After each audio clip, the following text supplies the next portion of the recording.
सरकार को supreme court से मिली बड़ी राहत। कोर्ट ने सेंट्रल विस्टा प्रोजेक्ट को दी मंजूरी। केंद्र सरकार के टीडीए एक्ट के तहत इस परियोजना को ठहराया सही। गाजियाबाद हादसे को लेकर बोले सीएम योगी। प्रत्येक मृतक के परिजनों को दी जाएगी 10 लाख रुपए की आर्थिक सहायता और प्रत्येक आवासीय प्रभावित परिवार को मिलेगा एक आवास। ब्रिटेन के प्रधानमंत्री बोरिस जॉनसन ने कोरोना वायरस के चलते फरवरी माह के मध्य तक लगाया लॉकडाउन। लोगों से की अपने अपने घरों में रहने की अपील।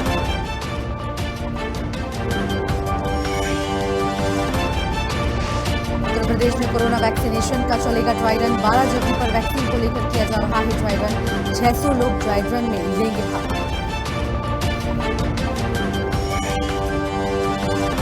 कोरोना संक्रमण के बीच देश में बर्ड फ्लू का बढ़ रहा खतरा। देश के 6 राज्यों में हजारों की संख्या में पक्षियों की हो रही है मौत। अलर्ट मोड पर दिखा प्रशासन।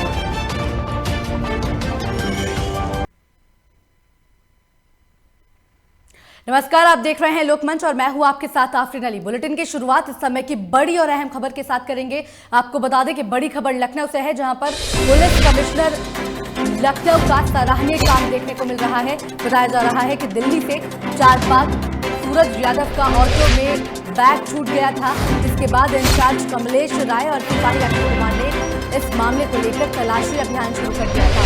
बड़ेश्वर पाला इलाके के बैग से अब पुलिस ने इस बैग को बरामद कर दिया है। साथ ही बैग वापस लेकर इनके चेहरे खिलते हुए, यानी कि खुशी की लहर इनके चेहरों पर देखने को मिल रही है। तो बड़ी और अहम जानकारी दे रहे हैं आपको लखनऊ से, जहां पर पुलिस का सराहनीय काम देखने को मिल रहा है। आपको बता दें कि दिल्ली से चारबाग पहुंचे एक व्यक्ति का ऑटो में बैग छूट गया था, जिसके बाद पुलिस ने इस मामले में बड़ेश्वरा पाला इलाके से बैग को बरामद कर लिया है। तो बड़ी जानकारी आपको दे रहे हैं, पुलिस ने एक खोए हुए बैग को बड़ेश्वर पारा इलाके से बरामद किया है। ऑटो में एक व्यक्ति का ये बैग छूट गया था, जिसके बाद अब बैग पाने के बाद लोगों में खुशी का माहौल देखने को मिल रहा है।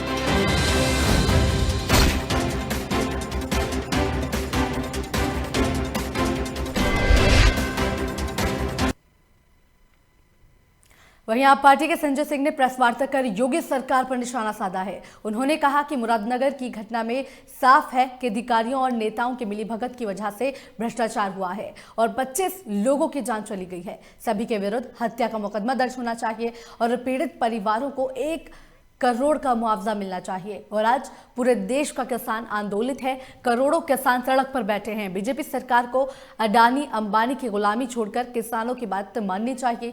तीनों काले कानूनों को वापस लेना चाहिए। उत्तर प्रदेश की आदित्यनाथ सरकार के शमशान में दलाली खाने के कारण इतनी भयावह घटना हुई, जिसमें लगभग 25 लोगों की जान अब तक जा चुकी है। 15-20 दिन पहले, जो कुछ दिन पहले लिंटल लगा था, वो लिंटल गिर गया और वो लिंटल आदित्यनाथ सरकार के भ्रष्टाचार का प्रतीक है। इसी बीच बड़ी खबर लखनऊ से आ रही है, जहां पर यूपी ऊर्जा विभाग में एक लगाया गया है एस्मा, जहां पर 6 महीने के लिए हड़ताल पर रोक लगा दी गई है। तो बड़ी और अहम जानकारी आपको दे रहे हैं लखनऊ से, जहां पर यूपी ऊर्जा विभाग में एस्मा लगाया गया है। साथ ही 6 महीने के लिए यहां पर हड़ताल पर रोक लगा दी गई है। यूपीपीसीएल और डिस्कॉम में हड़ताल अब कर्मचारी यहां पर नहीं कर सकेंगे। साथ ही केस्को यूपी जल विद्युत निगम में हड़ताल पर रोक लगा दी गई है। अपर मुख्य सचिव ऊर्जा अरविंद कुमार ने ये आदेश जारी किया है। बड़ी और अहम जानकारी आपको लखनऊ से दे रहे हैं, जहां पर 6 महीने के लिए हड़ताल पर, कर्मचारियों की हड़ताल पर यहां पर रोक लगा दी गई है। यूपीपीसीएल और डिस्कॉम में हड़ताल अब यहां पर कर्मचारी नहीं कर सकेंगे और इसी के साथ केस्को यूपी जल विद्युत निगम में ये 6 महीने के लिए हड़ताल पर रोक लगाई गई है। अपर मुख्य सचिव ऊर्जा अरविंद कुमार ने यह आदेश जारी कर दिया है।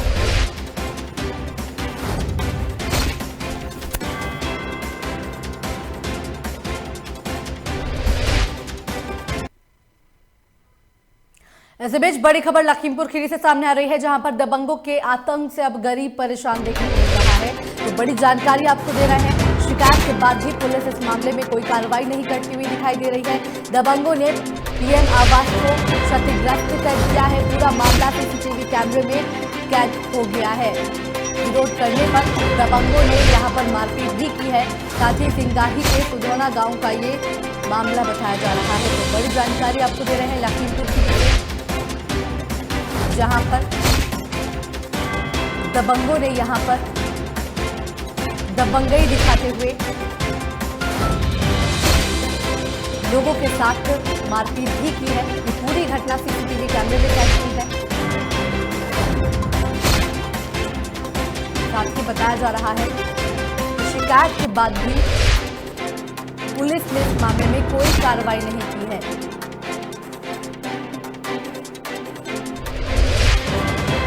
और ज्यादा जानकारी के लिए लखीमपुर खीरी से हमारे संवाददाता अशरफ अंसारी हमारे साथ फोन लाइन पर जुड़ गए हैं। अशरफ, दबंगों के यहाँ पर हौसले बुलंद देखने को मिल रहे हैं, क्या कुछ है पूरा मामला?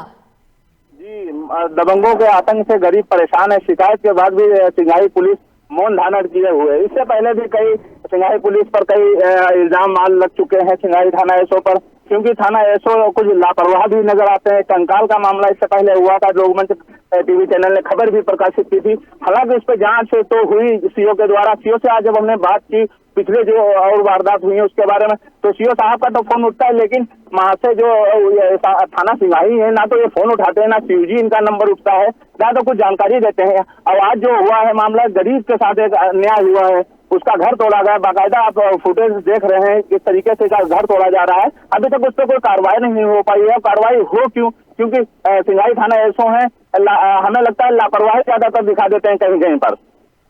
जी, अभी तक इस मामले में कार्रवाई क्यों नहीं की जा रही है? पीड़ितों ने क्या तहरीर नहीं दी है, एफआईआर नहीं दर्ज करवाई?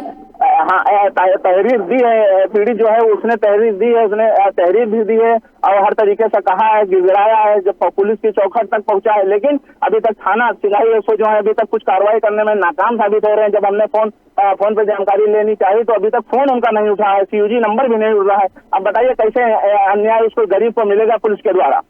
आरोपियों के बारे में कोई जानकारी? ये कौन लोग थे जिन्होंने ये पीड़ित परिवार का ये जो घर तोड़ा है? हाँ, वो क्या कोई विवाद था इनके बीच में? और वो गांव के ही लोग थे। कुछ विवाद हुआ, उसके बाद में जाके उन्होंने तोड़ दिया घर, और उनके जहाँ जो औरतें थी उनको लातों से मारा। ऐसा आप देख पा रही हैं, कैमरे में साफ नजर आ रहा है किस तरीके से मारा है। लेकिन यहाँ पे पुलिस को एक्शन लेना चाहिए, और पुलिस मुखिया को भी एक्शन लेना चाहिए। लखीमपुर के मुखिया से लोकमंच अपील करता है कि इस पे एक्शन लेना चाहिए, गरीब को न्याय मिले। और मेरी यही उम्मीद है, लोकमंच की भी यही उम्मीद है कि मुखिया इसको संज्ञान में लेते हुए तुरंत इस पर कार्रवाई करें। जो सही तरीका है उस पर। तमाम जानकारी के लिए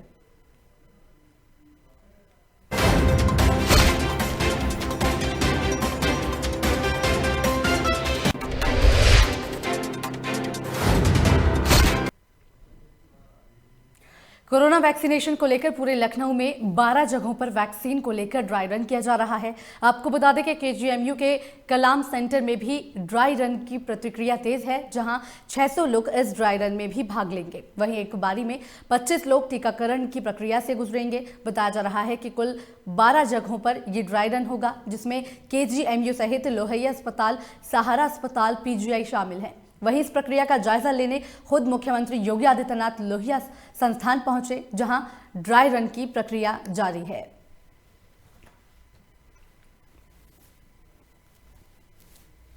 उस वेटिंग एरिया में वो वेट कर रहे थे और एक एक करके उनकी वेरिफिकेशन काउंटर गए, जहाँ कोविन पोर्टल पे उनका डेटा अपलोड किया गया। वहाँ से फिर उनको वैक्सीनेशन काउंटर पे भेजा गया, जहाँ एक एक करके उनको वैक्सीनेशन देने की प्रैक्टिस की गई कि कैसे वैक्सीन दिया जाएगा। एक्चुअली उनको इंजेक्शन नहीं दिया गया और वैक्सीन लगने की प्रक्रिया के बाद उनको आधे घंटे के लिए ऑब्जर्वेशन पीरियड में दिखाया गया, जहाँ ऑब्जर्वेशन के लिए रखा गया उनको।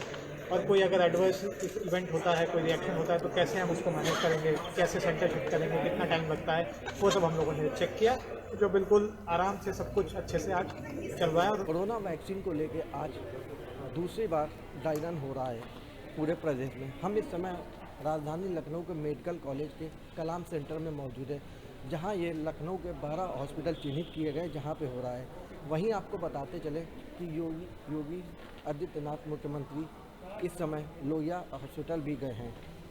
जहाँ वो ड्राई रन देखेंगे किस तरह हो रहा है। हम आपको बता दें ये उसी प्रक्रिया में होगा। पहले चरण में आपको जो मेडिकल स्टूडेंट बैंकिंग है उनके हाथ में कार्ड है, उसमें उनका रजिस्ट्रेशन हो चुका है। उसके बाद उनको आगे आएंगे, आगे आने के बाद उनको वेरिफिकेशन डेस्क पे जाएंगे, जहाँ पे उनका एक बार फिर वेरिफिकेशन होगा कि उनका रजिस्ट्रेशन हुआ है नहीं। दूसरे चरण में उनका यहाँ पे आपको दिखा दें कि वैक्सीन लगाई जाएगी। वैक्सीन लगाने से पहले उनको एक बार फिर चेक किया जाएगा कि किसी प्रकार के उनके 15 दिन के अंदर बुखार या फीवर किसी प्रकार के सर्दर्द की दिक्कत तो नहीं हुई या फिर वैक्सीन नहीं लगी। फिर उसके बाद वैक्सीन लगने के बाद उनको आइसोलेशन एरिया में लाया जाएगा, जहाँ वो आधे घंटे के लिए बैठेंगे। आपको दिखा दें कि सारे स्टूडेंट बैठे हैं जिनके वैक्सीन लग चुकी है। कुछ हैं आगे जानते हैं आपके वैक्सीन लग चुकी है? Yes sir. किसी प्रकार की आपको कोई प्रॉब्लम तो नहीं हुई? नहीं सर, कोई प्रॉब्लम नहीं, नो प्रॉब्लम। जैसे कि कुछ लोग कहते हैं कि वैक्सीन लगने के बाद कुछ दिक्कत है, कुछ लोगों को आई है, तो ऐसा आपको कोई महसूस तो नहीं हुआ? नहीं, बिल्कुल नहीं। जैसा वो लोग कह रहे हैं ऐसा कुछ हमें महसूस नहीं हुआ। हम बिल्कुल ठीक हैं और यहाँ पर हमको ऑब्जर्वेशन रूम में रखा गया है और जो कि डॉक्टरों की निगरानी में स्पेशल टीम हमको मतलब मोटिवेट कर रही है, यहाँ देख रही है, इससे कोई दिक्कत नहीं है। तो यहाँ पे जिनको वैक्सीन लग चुकी है उनको डॉक्टरों की निगरानी में भी रखा गया है। साफ तौर से उनका कहना है कि वैक्सीन लगने के बाद हमको किसी प्रकार की कोई दिक्कत नहीं हुई है। राजधानी लखनऊ से निखिल रस्तोगी, लोकमंच न्यूज़। इसी बीच बड़ी खबर अमेठी से सामने आ रही है, जहां पर जिला अस्पताल में लगातार ड्राई रन किया जा रहा है। डीएम ने कोल्ड चेन का यहां पर पहुंचकर निरीक्षण भी किया है। डीएम ने वैक्सीन को लेकर आवश्यक अधिकारियों को यहां पर दिशा निर्देश भी जारी कर दिए हैं। जनपद में 6 सीएलसी पर लगातार ड्राई रन किया जा रहा है। तो बड़ी और अहम जानकारी आपको दे रहे हैं अमेठी से, जहां पर लगातार जिला अस्पताल में कोरोना वैक्सीनेशन को लेकर ड्राई रन किया जा रहा है। अब इसको लेकर यहां पर डीएम अस्पताल पहुंचे, जहां पर उन्होंने कोल्ड चेन का यहां पर निरीक्षण किया है, व्यवस्थाओं को यहां पर उन्होंने जायजा लिया है और इसी के साथ आवश्यक दिशा निर्देश भी संबंधित अधिकारियों को दिए गए हैं।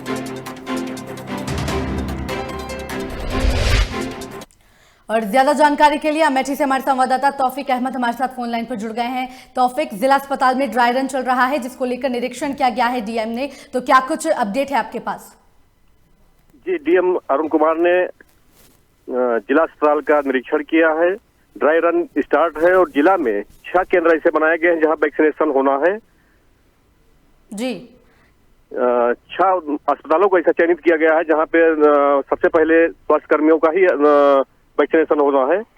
वो चयनित हो चुके हैं और रख रखाव और चीजों पे जो है डीएम जो है लगातार जो है नजर बनाए हुए हैं। जी, डीएम की तरफ से कोई निर्देश जारी किए गए हैं? क्या कोई जानकारी आपको इस बारे में? जी, निरीक्षण के बाद डीएम ने सीधा कह दिया है कि इसके वैक्सीन के रख रखाव से लेकर और लगाने तक का कोई भी कहीं कोई लापरवाही नहीं होनी चाहिए। अगर कोई लापरवाही होती है तो इसके लिए जो है कार्रवाई भी जो है होगी। जी, क्या लगता है आपको कि डीएम व्यवस्थाओं को लेकर यहाँ पर सही तरह से उन्हें व्यवस्थाएं देखने को मिली हैं? जी बिल्कुल, डीएम इस मामले को लेकर यहाँ पे कोविड-19 को लेकर शुरुआत से ही डीएम का जो है रुख एकदम बेहतर रहा है और लगातार जो है कोविड-19 पे नजर रखे हुए थे। रोज जो है कोविड-19 को लेकर बैठक भी हो रही स्वास्थ्य कर्मियों के साथ। इसके साथ साथ आज जो है अस्पताल का निरीक्षण और कोविड-19 के वैक्सीन को लेकर आज चर्चाएं हुई हैं। जी, तो व्यवस्थाओं को लेकर डीएम यहाँ पर संतुष्ट देखने को मिले हैं? बिल्कुल बिल्कुल। मैं चलिए, बहुत बहुत शुक्रिया तमाम जानकारी के लिए।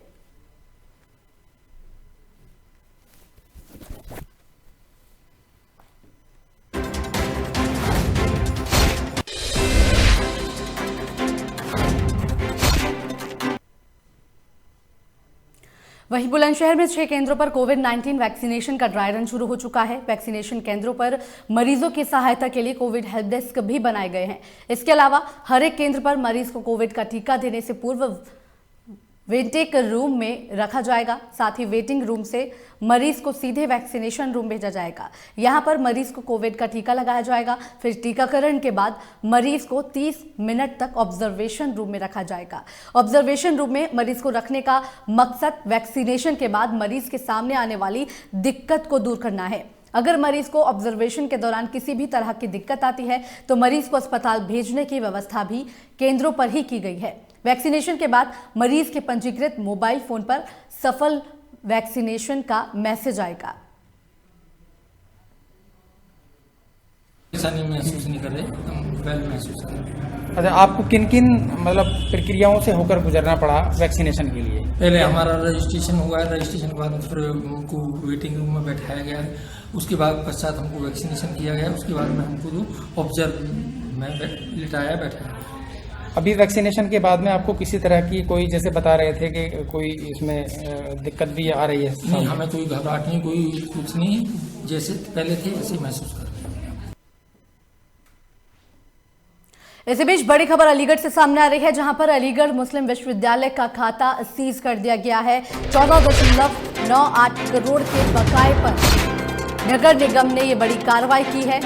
बताया जा रहा है कि राशि जमा नहीं करने पर संपत्ति भी जब्त की जाएगी। तो बड़ी जानकारी आपको दे रहे हैं, मामला शासन तक पहुंचने पर ये खाता खोला गया था। तो बड़ी जानकारी आपको दे रहे हैं अलीगढ़ से, जहां पर नगर निगम ने अलीगढ़ मुस्लिम विश्वविद्यालय पर बड़ी कार्रवाई की है, जहां पर विश्वविद्यालय का खाते को यहां पर सीज कर दिया गया है, क्योंकि विश्वविद्यालय की तरफ से राशि जमा नहीं की गई थी, जिसके चलते ये कार्रवाई की गई है। साथ ही कहा जा रहा है कि राशि जमा नहीं करने पर संपत्ति भी जब्त की जा सकती है। तो बड़ी जानकारी आपको दे रहे हैं।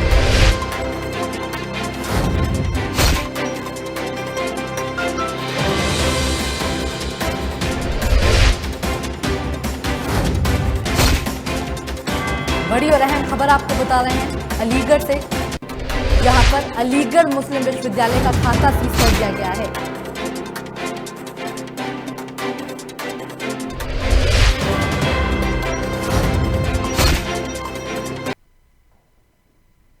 इसी बीच बड़ी खबर मैनपुरी से है, जहां पर नव विवाहिता की हत्या कर कुएं में शव को फेंक दिया गया है। बताया जा रहा है कि 6 महीने पहले ही इस नव विवाहिता की शादी हुई थी, जिसके बाद परिजनों ने ससुराल पक्ष पर हत्या करने का आरोप लगाया है। ससुराल पक्ष लगातार 5 लाख रुपए की मांग कर रहा था।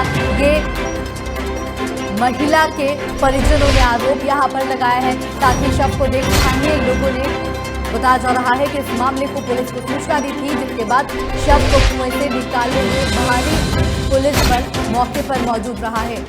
बरनाखल थाना क्षेत्र के सदर का मामला बताया जा रहा है। तो बड़ी जानकारी आपको दे रहे हैं, नव विवाहिता की हत्या करने का मामला सामने आ रहा है, जहां पर बताया जा रहा है कि नव विवाहिता की हत्या कर उसका शव कुआं में फेंक दिया गया, और साथ ही 6 महीने पहले ही इस नव विवाहिता की शादी हुई थी, जिसके बाद परिजनों ने ससुराल पक्ष पर हत्या का आरोप लगाया है। परिजनों का कहना है कि लगातार ससुराल पक्ष की तरफ से 5 लाख रुपए की मांग की जा रही थी, जिसके बाद अब नव विवाहिता की हत्या कर दी गई है।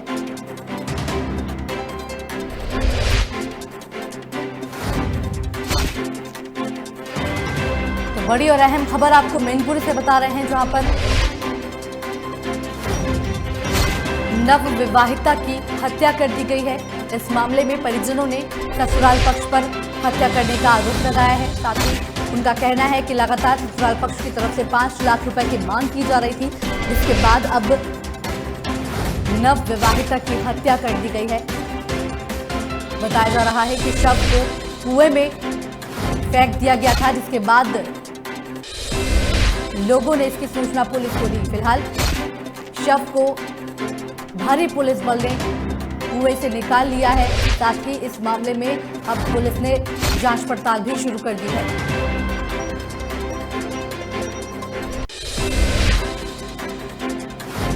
तो बड़ी और अहम खबर आपको मैनपुरी से बता रहे हैं,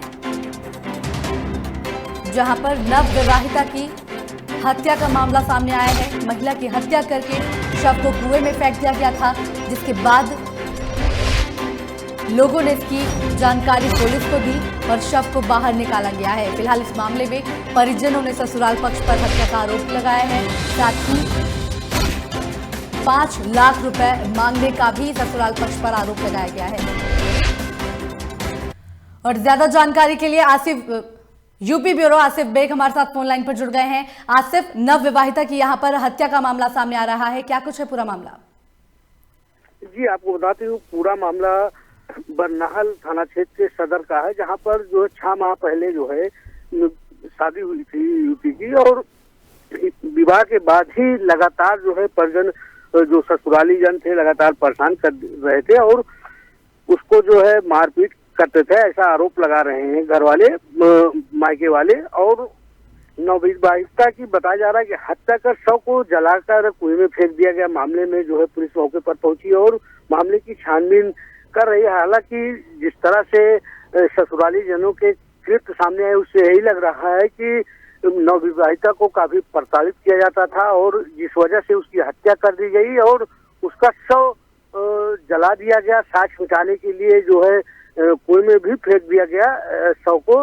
तो कहीं न कहीं इस मामले में बड़ी कार्रवाई की बात जो है पुलिस कह रही है। हालांकि मामले में FIR दर्ज कराई जा रही है। जी चलिए, बहुत बहुत शुक्रिया आसिफ तमाम जानकारी के लिए।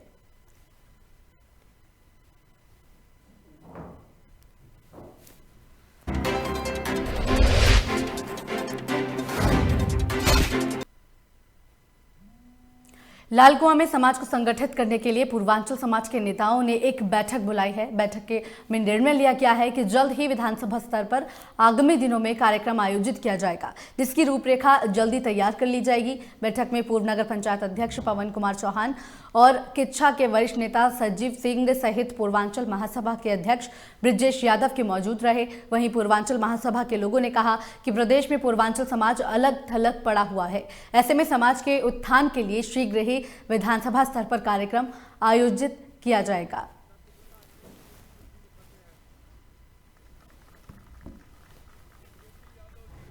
आज आदरणीय नरेंद्र मोदी जी ने जो पोखरियाल साहब के नेतृत्व में शिक्षा का एक नया एजेंडा जो आगे के लिए तय किया है, उसमें हर क्षेत्र की शिक्षा को, भाषा को भी महत्वपूर्ण स्थान दिया है। यही सब उद्देश्य सबका होता है। यही उद्देश्य इस उत्तरांचल महासभा का है। पूर्वांचल वहाँ के लोगों ने, हमारे ब्रजेश यादव जी, हमारे संरक्षक पवन चौहान जी ने यहाँ पर एक यादव जी के माध्यम से एक कार्यक्रम का आयोजन किया था, जिसमें गेट टुगेदर एक सब लोग आके सबने परिचय प्राप्त किया, एक दूसरे को जाना और ये कहा भाई अपनी संस्कृति को आगे बढ़ाने के लिए यहाँ पर हम लोग करें, क्योंकि पूर्वांचल की संस्कृति हरदम सद्भाव साधने वाली है। वहीं ट्रैफिक व्यवस्था को दुरुस्त करने के लिए पूरे उत्तराखंड में अभियान चलाया जा रहा है। अभियान में ट्रैफिक पुलिस की बड़ी कार्रवाई देखने को मिल रही है, जिसमें अवैध रूप से वाहनों पर नाकाम की पट्टी लगाने और ओवर स्पीड से वाहन चलाने को लेकर ट्रैफिक पुलिस ने कार्रवाई की है।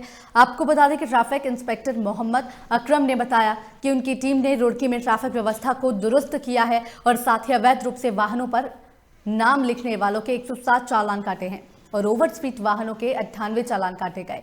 उन्होंने ये भी जानकारी दी कि अब 3 तारीख से बुलेट जो कि फायरिंग जैसी आवाज निकालती है, उसके खिलाफ भी कड़ी कार्रवाई की जाएगी।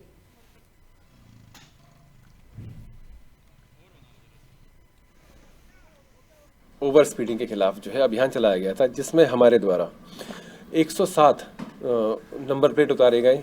जो नेम प्लेट जो वाहनों पे अपनी नाम पट्टिका लगा रही थी, उनके 107 चालान किए गए, उनके नंबर प्लेट उतारी गई और 98 वाहनों के तेज गति से वाहन चलाने पर चालान किया गया है।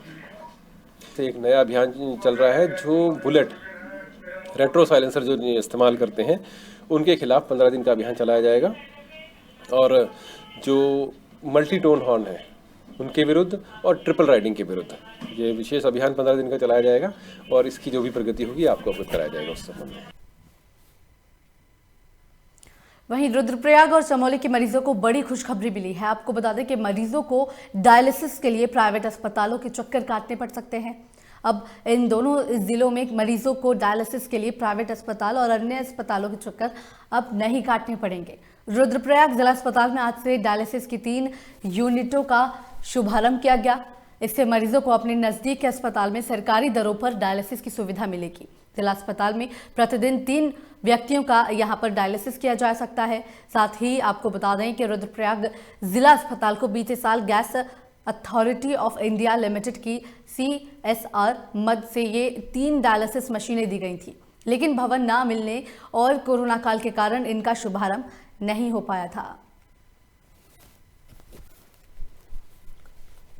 हमारे जिला अस्पताल में 3 डायलिसिस की मशीनें उपलब्ध हो चुकी हैं और हमारी जो मेडिकल टीम है उन्होंने पूरा ट्रेनिंग प्राप्त करके मैं उनको बहुत बहुत सराहना भी करना चाहूँगा और धन्यवाद भी देना चाहूँगा कि जिस प्रकार से उन्होंने रुद्रप्रयाग जैसे दूरस्थ क्षेत्र में भी डायलिसिस की सुविधा उपलब्ध करवा दी है।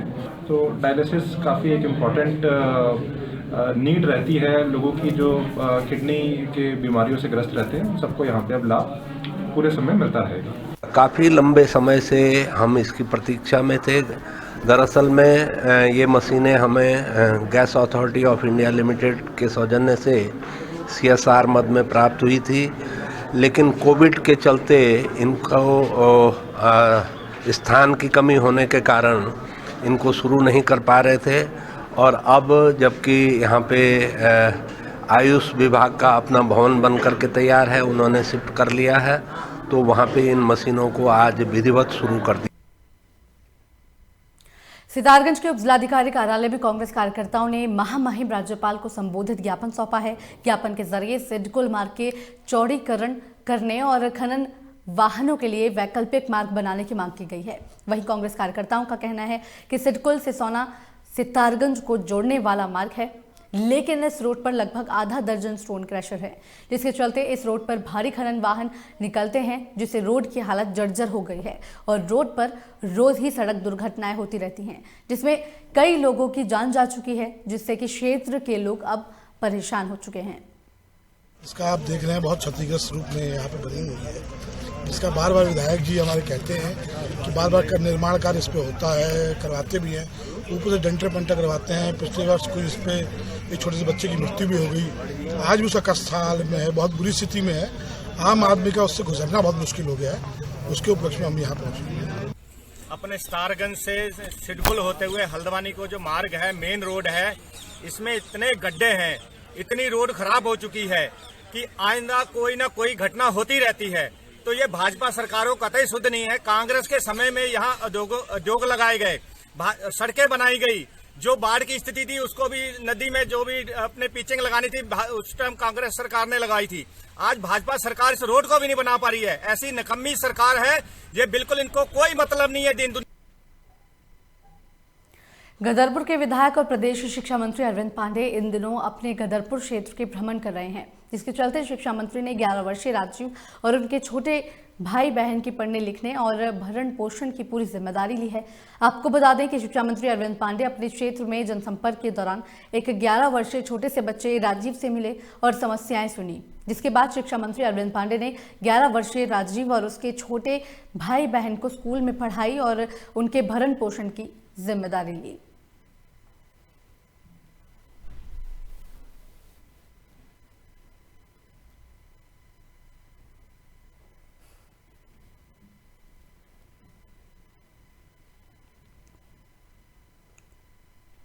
इसी के साथ फिलहाल इस बुलेटिन में इतना ही। बाकी की तमाम खबरों के लिए देखते रहिए लोकमंच।